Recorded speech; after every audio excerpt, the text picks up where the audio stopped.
안녕하세요. 동행쌤입니다. 먼저 구독과 좋아요 부탁드립니다. 고맙습니다. 오늘은 왜 외도 피해자는 외도 내용을 망각하지 못할까라는 내용을 준비했는데요. 그럼 바로 시작을 해볼까요? 외도 직면 후 외도 피해자는 두 가지 딜레마에 빠지게 됩니다. 첫 번째는 외도를 절대로 잊을 수 없다라는 딜레마가 있고요. 또 하나는 반대로 외도를 빨리 잊고 싶다라는 그런 또 욕망이 생기게 되죠. 이게 서로 상충되는 욕망인데요. 그럼 왜 외도를 절대로 잊을 수 없다라고 어떤 분들은 주장을 하느냐? 특별히 두 가지 이유가 있는데요. 첫 번째는 외도에 대해서 잊어버리면 추가적 외도가 벌어질까봐 어떤 두려움, 불안 이런 게 있는 거죠. 또 하나는 외도 피해에 대한 억울함 때문에 외도에 대해서 절대로 잊을 수 없다라고 이야기합니다. 나는 내조가 됐든 외조가 됐든 또는 맞벌이 부부로서 열심히 산 죄밖에 없는데 배우자는 나를 속이고 나가서 자기의 낭만적인 사랑을 즐겼다는 그런 억울함이 있을 때는 그 외도에 대해서 절대로 잊을 수가 없는 것이죠. 반대로 외도를 빨리 잊고 싶다라고 말을 하는 외도 피해자도 있는데요. 이런 분들 역시 한 두 가지 정도의 이유가 있는 것 같습니다. 첫 번째는 외도로 인한 고통 때문에 이제는 더 이상 외도의 외자도 듣기 싫다. 그래서 빨리 이 고통에서 벗어나고 싶다. 이래서 외도를 빨리 잊고 싶다라고 주장하는 분이 있는 반면에 다른 분들은 또 외도로 인한 피로감 때문에 너무 이 외도 직면 후에 1년, 2년, 3년, 4년 이렇게 정말 기약 없이 밑도 끝도 없이 이어지는 그런 감정 노동이 너무나 힘들다 보니까 이제는 뭐 죽이 됐든 밥이 됐든 외도에 대해서 빨리 잊고 싶다.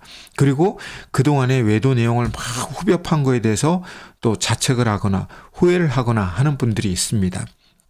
그래서 오늘은 외도에 대해서 절대로 나는 잊을 수 없다 이런 관점보다는 반대로 선생님 이제는 외도의 외자도 듣기 싫고요. 외도의 외자 관련 컨텐츠도 보기 싫고요. 이런 분들을 위해서 무엇 때문에 외도를 빨리 잊고 싶음에도 불구하고 잊지 못하는지에 대해서 한 세 가지 원인을 말씀드리고 마지막으로 결론을 드리도록 그렇게 하겠습니다. 자, 그러면 외도 피해자 입장에서 외도를 빨리 잊고 망각하고 싶은데 방해하는 요인들이 있습니다. 그 첫 번째가 뭐냐면 외도에 대한 강한 일화 기억 때문에 그렇거든요. 전문 용어가 나와서 조금 어려울 수가 있어서 제가 보충 설명을 조금 드리면요. 일화 기억이라고 하는 거는 자전적 사건에 대한 기억입니다. 그러니까 스스로가 경험하고 체험한 그런 사건에 대한 기억인데요. 뭐 대표적인 게 어떤 게 있겠습니까? 시간이라든지 장소라든지 행위라든지 감정이라든지 상황 등에 대한 기억이 있겠죠. 그런데 특히 외도라고 하는 사건에 대한 일화 기억은 굉장히 강하게 뼈에 정말 새겨지는 각인이 되는 그런 효과가 있기 때문에 쉽게 이게 잊혀지거나 망각되지 않습니다. 두 번째로는 어떻게 됐든지 간에 외도에 대해서 인지하고 직면하고 나면 뭐 외도 행위자의 고백이 됐든 자백이 됐든 또는 외도 피해자가 정말 수사관처럼 형사처럼 검사처럼 막 파고들다 보면 수많은 내용들을 알게 되면서 그것을 이제 단기 기억과 장기 기억으로 이제 저장이 되거든요. 근데 이렇게 저장이 되면은 그나마 나은데 그 저장된 것을 다시 이렇게 인출을 합니다. 즉 반출을 하면서 매일매일 저장했다가 꺼냈다가 저장했다가 꺼냈다가 이런 과정을 계속 반복하는 것이죠. 그래서 원래는 인간의 기억이라고 하는 시스템은 시간이 지나며 자연스럽게 소멸하게 돼 있거든요. 이것은 저의 이야기가 아니라 과거에 에빙하우스란 분이 이 기억과 관련된 연구를 했습니다. 그래서 우리가 어떤 단어를 외운다든지 어떤 내용을 암기했을 때 조금만 시간이 지나면 어떻습니까? 상당 부분을 많이 망각을 합니다. 잊어버린다는 거죠. 그래서 우리가 예습뿐만 아니라 복습을 하는 이유가 뭐겠습니까? 그것을 반복적으로 자꾸 기억하는 그 작업을 하는 건데, 그 과정이 뭐냐면 저장한 것을 다시 꺼내서 뭐 되뇌이거나 또는 뭐 발표하거나 이러면서 저장과 인출, 이 과정을 계속 반복하는 거잖아요. 근데 이제 외도 피해자들은 어떻습니까? 외도 직면 후에 외도에 대해서 계속 저장했다가 인출했다가 하면서 이런 이제 소멸하는 거를 방해하는 거죠. 그래서 특히 이런 분들이 있어요. 그 외도 내용에 대해서 일종의 물증이라고 하죠. 그거 뭐 음성일 수도 있고 이미지일 수도 있고 뭐 동영상일 수도 있고 뭐 여러 가지가 있는데, 그거를 이제 외도 피해자의 어떤 스마트폰이나 이런 데 저장을 해서 매일 그걸 이제 본단 말이에요. 보는 이유는 이 외도에 대해서 뭐 인과관계나 기승전결이 어느 정도 이렇게 퍼즐이 맞아야 외도 피해자도 이걸 가지고 그냥 내가 폭탄처럼 터트려 버릴까 아니면 그냥 쓰레기통에 버려버릴까 이걸 결정하는데, 이게 이제 잘 맥락이 닿지 않거나 뭔가 중간에 듬승듬승 퍼즐이 빠져 있으면 이걸 이제 맞추려고 계속 꺼내는 거거든요. 그러다 보니까 기억됐던 것을 다시 인출하면서 결국은 나중에는 이제 피로감도 높아지고 감정 노동도 강해지다 보면 나중에 외도 피해자들이 어떤 말씀을 하신다. 선생님 이제는 막 잊고 싶은데 망가하고 싶은데 잘 안 돼요. 이런 이야기를 하는 거죠. 따라서 외도에 대한 기억이 쉽게 망각되지 않는 것은 바로 기억된 그 저작물을 다시 인출하고 인출했던 걸 다시 저장하고 하면서 계속 반복하기 때문에 그렇습니다.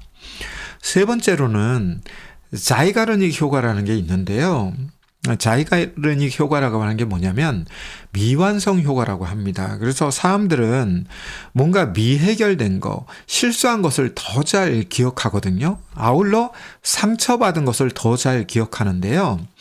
자이가르닉 효과에 대해서 조금 더 제가 이제 보충 설명을 드리면, 유럽에 가면 이렇게 노천 카페들이 많잖아요. 근데 뭐 지금이야 직원들이 이렇게 메모지 갖고 와가지고 뭐 각 테이블마다 주문을 받아가는데, 이 자이가르닉이라고 하는 분이 비엔나에 와서 이제 심리학을 공부할 때 그 당시에는 아마 뭐 그러지 않았던 모양입니다. 그래서 어느 날 카페에 가서 이렇게 앉아서 지켜보는데 직원이 뭐 3명도 오고 5명도 오고 테이블에 와서 이제 커피도 시키고 뭐 케이크도 시키고 뭐 이러지 않겠습니까? 근데 그거를 적지도 않고 가가지고 서빙을 하더라는 거죠. 그래서 저 사람은 참 기억력이 좋은 모양이다.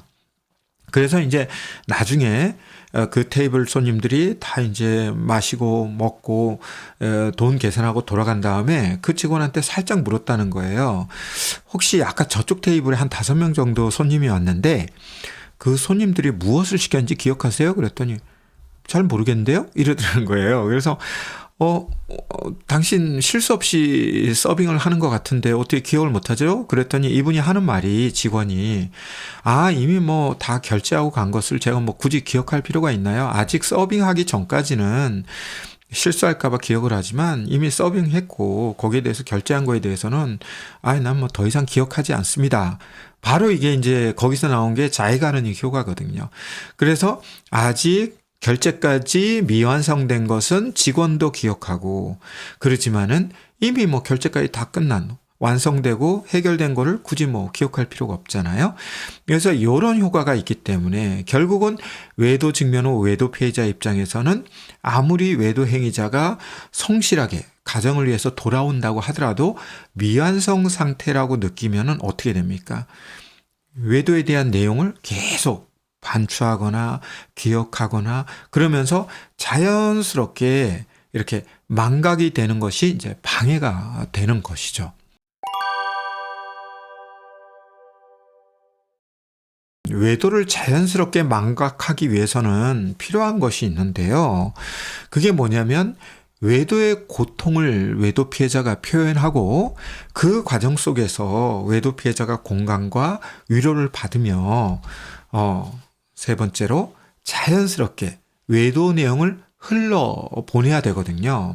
사실 여기서 흘러보낸다고 해서 거기에 대한 기억이 0%로 떨어지진 않습니다. 방금 전에도 제가 에빙하우스의 그 기억 실험 이야기를 뭐 말로만 간단하게 말씀드렸습니다만, 우리가 무엇을 암기한 다음에 어느 정도 시간이 자연스럽게 지나면 훅 그 기억력이 떨어지거든요. 그러나 그게 0%로 떨어지진 않아요. 대신 어떤 동일한 자극이 오거나 그러면 다시 어렴풋이라도 떠오르거나 아니면 아까 저장과 인출처럼 계속 복습을 하게 되면 이 망각곡선이 훅 떨어지지 않고 다시 이제 재생이 되는 그런 게 있거든요. 그럼에도 불구하고 이 외도의 고통을 표현 못하게 하게 되면 어떻게 된다? 이게 이렇게 망각곡선이 뚝 떨어지지 않습니다. 또한 공감과 위로를 받아야 이게 이제 미해결이 아니라 해결로 흘러가서 자연스럽게 흘러보내게 되는데, 문제는 부부 사이에서 이 세 가지가 자연스럽게 이루어지지 않는다는 거죠.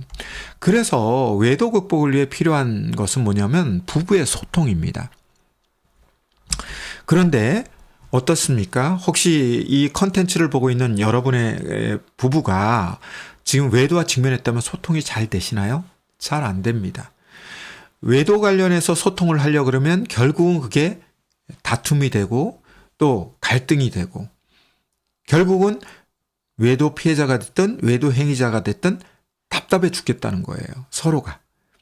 그래서 외도 피해자는 호소하기를 외도 행위자가 나의 고통을 들어주려고 하지 않는다, 경청하지 않는다, 이렇게 불만 불평을 한다면 외도 행위자는 선생님 저 사람은요 나 같으면 한 3일 끙끙 앓다가 다 잊어버릴 건데 왜 저 사람은 30일, 3개월, 아니 3년이 지나도 계속 그 내용을 반복적으로 이야기하면서 어떻게 보면 일부러 그러는 것 같습니다, 이러면서 자기도 힘들다고 막 그래요. 결국은 이제 외도 증면의 소통이 어렵다 보니까 결국은 이 외도 문제도 그렇고 외도 내용에 대해서도 미완성, 미해결로 남아서 계속 망각으로 가지 못하는 거죠. 또한 여기에는 외도 피해자가 됐든 외도 행위자가 됐든 방어 기제와 회피 기제가 작동을 합니다. 그래서 특히 이제 외도 피해자보다는 외도 행위자가 훨씬 더 방어 기제나 회피 기제를 많이 사용하죠.